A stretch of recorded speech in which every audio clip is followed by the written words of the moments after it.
My girlfriend secretly recorded our arguments and edited them to make me sound abusive, sharing them with her friends. I found out when one confronted me. Instead of calling her out, I started recording everything too. At her birthday party, when she announced our engagement, I played the unedited tapes through the speakers. I'm Ryan, 32 software developer. Been with Jessica for 18 months. Everything seemed great until her friend Danielle cornered me at the gym 6 weeks ago. How dare you talk to Jessica like that? She hissed, eyes blazing with anger. Talk to her like what? She played us the recordings. You call her names, belittle her intelligence? You're emotionally abusive. I stared at her, confused. Recordings of what? Danielle pulled out her phone and played a 30-second clip. I heard my voice. Jessica, you stupid. Don't understand basic money concepts. Waste my time explaining. My blood ran cold. Those words were mine, but not the context.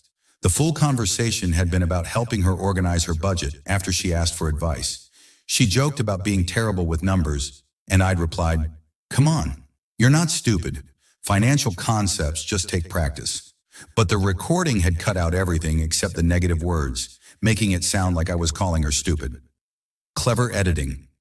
Danielle, that's not what happened. She edited. Don't you dare gaslight me. I know what I heard. She stormed off before I could explain further. My mind raced. How many arguments had Jessica recorded? How many had she shared? What else had she edited? That night, Jessica acted completely normal.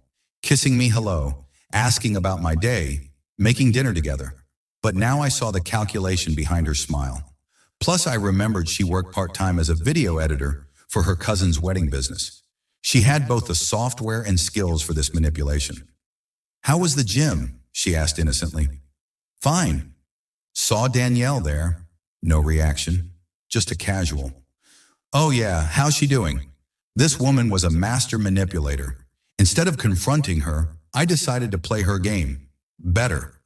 I spent the next day researching recording laws. Thankfully, my state only requires one-party consent for recording conversations, meaning as long as you're part of the conversation, it's legal. But I consulted my cousin Rick, a paralegal, to be sure. Can I record conversations in my own apartment? In your state, yes, as long as you're part of the conversation. But Ryan, if these recordings show abuse allegations are false, document everything properly. I spent the following week carefully planning, ordered recording equipment, small digital recorders, my phone backup, nothing cameras because those would cross legal lines into surveillance. Everything was delivered to my office under my friend Mike's name. By the following Friday, I had small digital recorders strategically placed. One in a fake book on our living room shelf, another in a tissue box on the kitchen counter. My pen recorder became my constant companion. I set up auto backup for all my phone recordings to a secure cloud. The first real test came the next Saturday. We were discussing her birthday plans when I mentioned budget constraints. We could do a smaller party, I suggested. Maybe dinner with close friends instead of renting that event space. Her face tightened. Are you saying I don't deserve a nice party? I'm saying we need to be realistic about finances. You make good money. You just don't want to spend it on me. I watched her reach subtly for her phone, a pattern I'd noticed before, but dismissed. She was recording. Jessica, that's not fair. I spend plenty on us. Name one expensive thing you bought me lately. Your birthday is literally next week. I've already bought your present and planned surprises, but you won't let me have the party I want. We went back and forth for 15 minutes. I stayed measured, careful with my words. When she ended the recording, I knew I'd captured the whole thing. Sure enough, Monday at work, my colleague Mike mentioned that his wife, Jessica's friend Sarah, had heard some concerning audio from Jessica. She's worried about you, man, says Jessica showed proof you're controlling. I smiled tightly. Thanks for looking out, Mike. I'm handling it. The recordings continued. Jessica would nitpick everything, leave dirty dishes for me to clean, while complaining I never helped around the house. Captured on kitchen recorder. Questioned me about female work colleagues she'd never mentioned before. I stayed observant, recording everything important conversation. 3 weeks in, I discovered something that confirmed all my suspicions. While she was in the shower, her phone buzzed with a text from her friend Lauren. The new version is just right. He sounds so much worse now. Still planning to announce at your party. My heart pounded engagement announcement. We discussed marriage casually, but nothing was decided. I quickly photographed the message with my work phone. 2 weeks before her birthday, I had enough evidence. I contacted Mike's friend James, who runs a small AV company, explaining I needed help with a presentation for my girlfriend's birthday. No details, just technical support. Jessica had been dropping hints about venue sizes and guest lists. Her party was shaping up to be a 60-person event at the Warehouse, a trendy restaurant with a private event room. I played along, acting excited, helping her plan. The venue has a full sound system, she mentioned during planning. That's perfect, I replied, wheels turning. Will anyone be giving speeches? Maybe my dad will say a few words, and Lauren mentioned doing a toast. What about me? Can I say something too? Her eyes lit up. Of course. What did you have in mind? Just a surprise. You'll see at the party. The week of her party, I spent every evening carefully organizing my evidence. I matched every edited recording with its unedited version using her own video editing software's template. She'd left it open on her laptop once. James helped me create a seamless presentation that would play perfectly through the venue system. Her birthday arrived. The party started at 7 p.m. By 8:30, everyone had arrived. Her family, work friends, gym friends, all people who'd likely heard her evidence. I mingled, smiled, played the part of the supportive boyfriend. Several people gave me sympathetic looks. Jessica's cousin Amy pulled me aside and whispered, "You know we're here for you if you need help." At 9 p.m. after dinner, Lauren stood up for her toast. She praised Jessica, then shot me a pointed look. "Jessica, you're so strong. Never let anyone dim your light." The implication was clear. I raised my glass with everyone else, noting that half the room seemed to be watching my reaction. Then Jessica stood up, beaming. "Actually, before we cut the cake, I have a special announcement." She grabbed my hand, pulling me up beside her. My heart raced. This was it. "Ryan and I?" "Actually," I interrupted, squeezing her hand harder than necessary, "I also have an announcement that can't wait." I walked to the AV station where James was ready as planned. I've prepared something special for Jessica's birthday, a journey through our relationship. Jessica's face showed confusion, then concern as I plugged in my USB. The first clip played, her edited version first. "Jessica, you stupid, don't understand basic money concepts." Gasps echoed through the room. Her friends shot daggers with their eyes, then the full unedited recording. "Come on, you're not stupid, Jessica. Financial concepts just take practice. You asked me to help you learn budgeting, remember? I'm happy to explain again." The room fell silent. I played another pair, her edited version. "I don't care what you want. Shut up and deal with it." Then the truth. "Jessica, I care deeply about what you want, but can we discuss this calmly? Getting angry won't solve our budget problem." Clip after clip.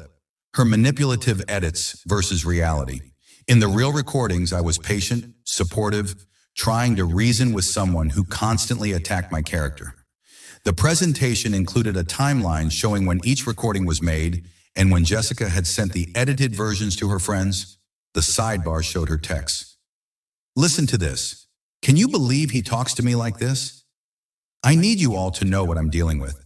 The final slide simply read, "Jessica has been recording, editing, and sharing false evidence of abuse for months. These are the unedited truths." The silence was deafening. All eyes turned to Jessica. Her face had gone from flushed with excitement to ashen with terror. This isn't," she stammered. "Isn't what Jessica? Isn't you manipulating everyone? Isn't you planning to announce our engagement without even being engaged?" Her father stood up. "Jessica Marie Williams." Her mother covered her mouth in shock. Lauren shifted uncomfortably. She spoke up hesitantly.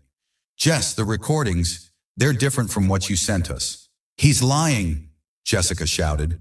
"He doctored these, but people were already pulling out their phones, comparing the recordings they'd received to what they just heard." "I'll be sending the complete unedited recordings to anyone who wants them," I announced. Every conversation captured in full context. I turned back to Jessica. "I'm leaving now. Please don't contact me again.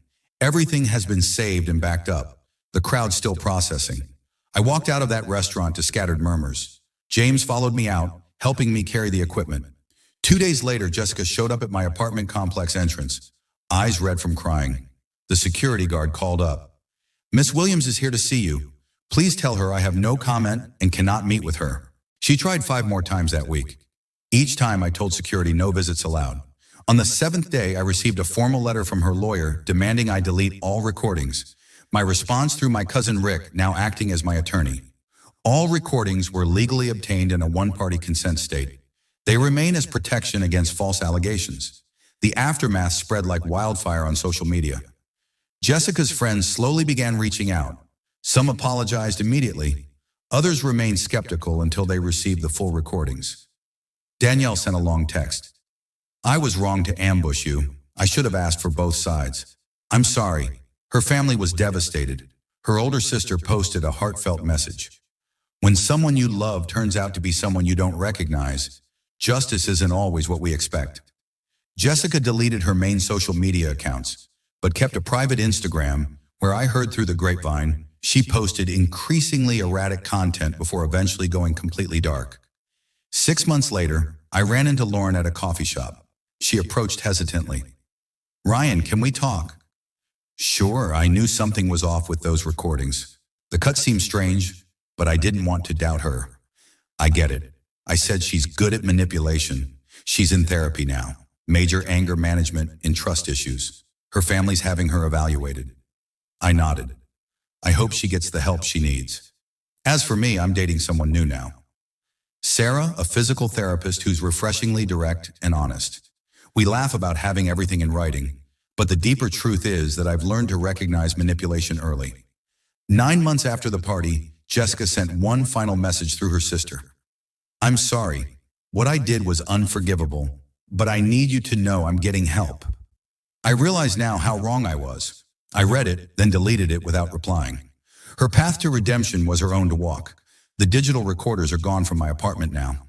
I kept everything saved on encrypted drives just in case, but I don't live in fear anymore. Sometimes the best revenge isn't destroying someone, it's letting them face the truth they've been running from. Jessica tried to tear down my reputation with lies. Instead, she destroyed her own life with the truth. I sleep peacefully now, knowing justice was served by simply pressing play.